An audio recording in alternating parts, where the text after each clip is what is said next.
A recent report came out that 61% surveyed prefer in-store shopping. The numbers don't lie. More than half of shoppers still want the real thing, not just the item, the experience, the touch, the try, the talk, and the trust. And this is from an article that you can look up, and I'll leave the link for it below. Is the tide turning? It used to be that they would come in store and check it out. Then they would go buy it online. This is why the sales online were always higher. But things have changed. They now check it out online and buy it in the store. This is what they want to do. So online is growing. There's no doubt about that. But bricks still sell. Your store still matters. Staged for sight versus intentional experience. The difference between what you see online and intentional experience is this. What you see, taste, touch, smell, and hear is in stores. And getting to know the people who own and manage them in the community, that's part of the fun part of actually going in a store and frequent it and becoming a loyal customer. In-store intentional experience. How to deliver on expectations with compelling in-store displays as an organized retailer with 4 keys. The first key is to sort products into distinct categories and departments, no matter how small your store is. Now, these can be rearranged and moved around as necessary as stock increases and decreases, but still, it's important that your customers come in and know where things are when they've been in your store before, or especially if they're just new. So we'll take a look at this is a client of mine who had a fashion store. You can see here that the category is accessories, handbags, and garments, and of course accessories again with jewelry. But if you can see what we did, and this is done intentionally, we have put this color grouping and this color theme with these handbags over top. We've put the ones here with these handbags, and the same here, the same here, and the same here. So what's happening now is the customer comes in. If they're interested in the handbags, there's clothing there to coordinate with it. If they're interested in the clothing, the handbag or the tote bag is there. And then, of course, the jewelry. We just tucked in these mostly to fill up the space, but also to put it at eye level and give them another thing to buy. In this one, we can see here socks, which are color blocked. We've got the colors in order here and the size and shape of the sock. And then over here, we have color blocked the scarves on hang rails. We tie them onto hang rails. It's a great trick to use in merchandising scarves. And then over here, this is actually this wall redone at a different time, where we now have belts here. And we have purses, wallets actually, and feature displays above them. And then all the jewelry items and some odd handbags are down in here. So that's how that is working. My sort to sell guide is available to you if you go todaysdisplays.com, and we want you to not discount but display. And all the features of this are here.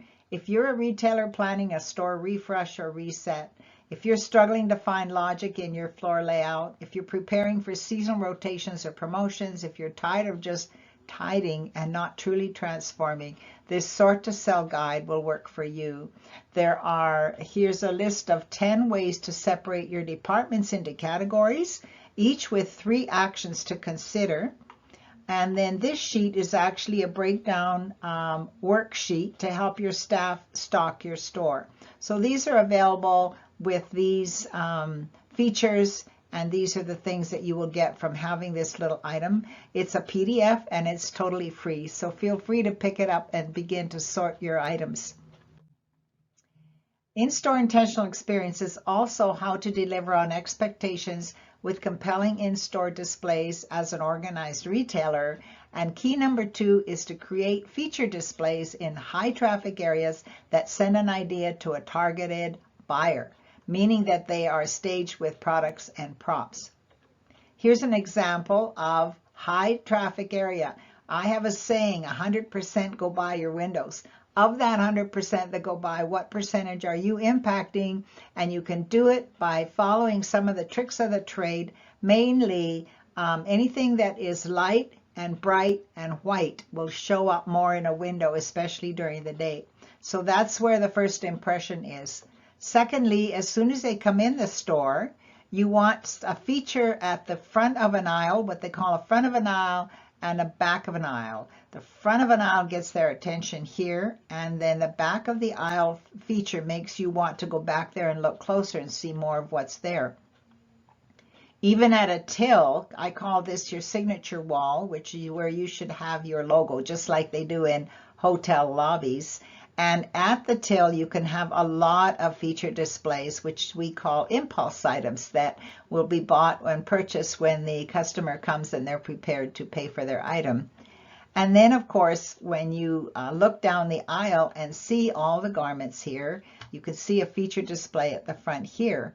And everything is organized. It's separated and divided into various different sizes and styles, and sometimes price points. But that's how we did it in that store.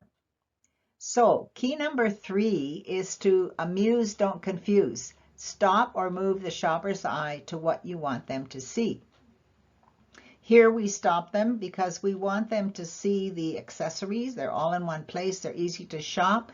But then we have these feature displays up above because we want them to, we want to put some cross merchandising. We want to put some items together that go with each other, or just to give the shoppers some ideas of what they can consider in wardrobe planning in this case.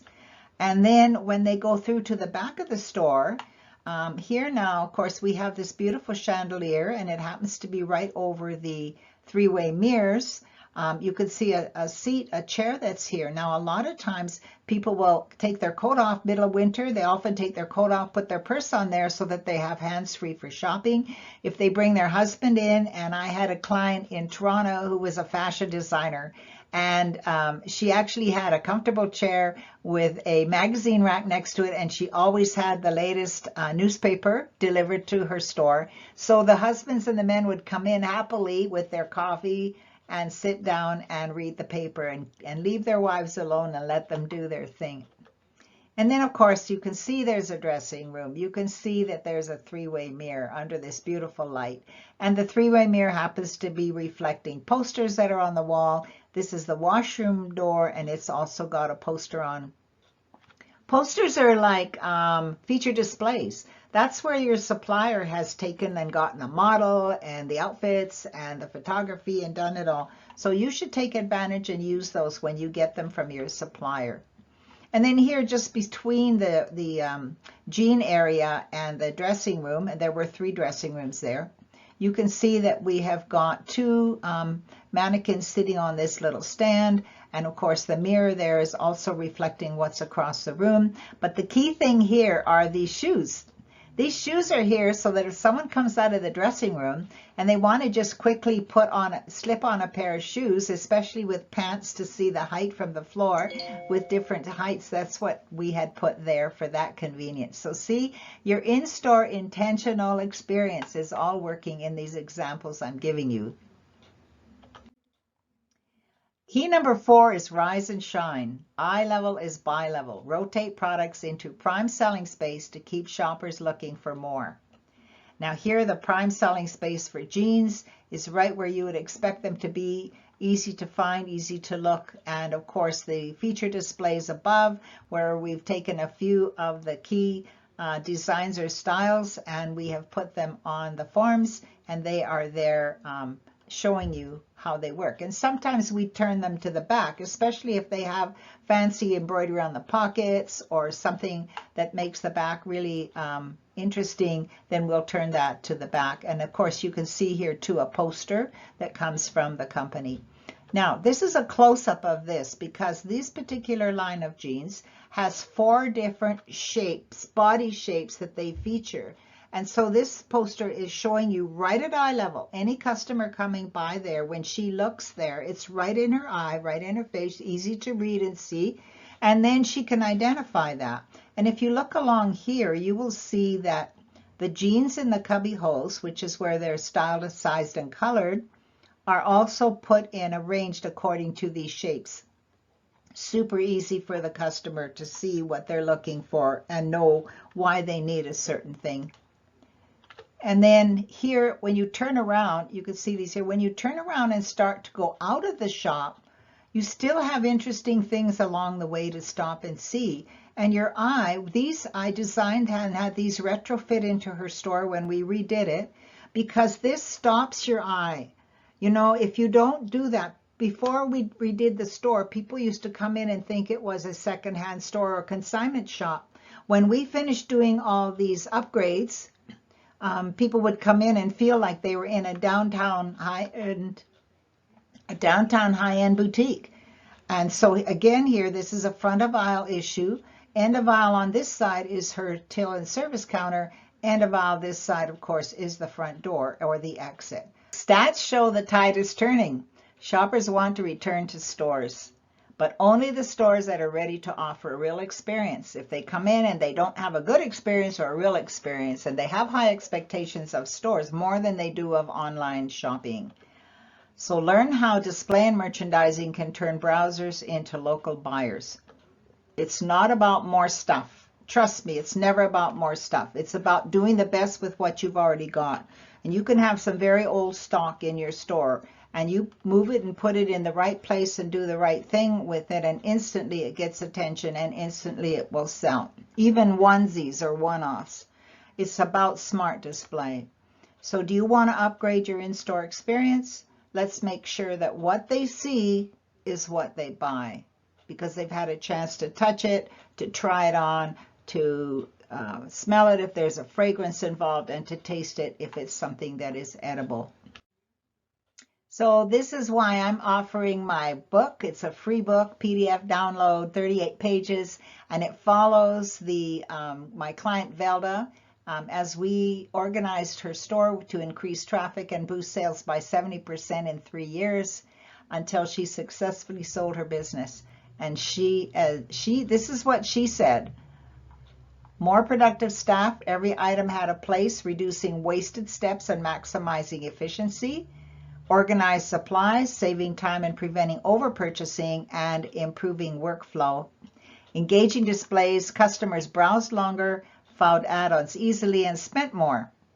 Streamlined customer service meant that there were faster checkouts, and strategic merchandising ensured seasonal sell-through. We pay attention to every detail. When we're doing the store, every detail counts, even as I've showed you in Nancy's store, in the fashion store.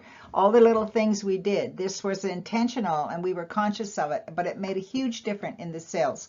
And sometimes people respond to it more, how should I say, they respond to it more intuitively without actually sometimes realizing that it has been put there and planned ahead of time. So if you are interested, please go to todaysdisplays.com for more resources. And you know the drill.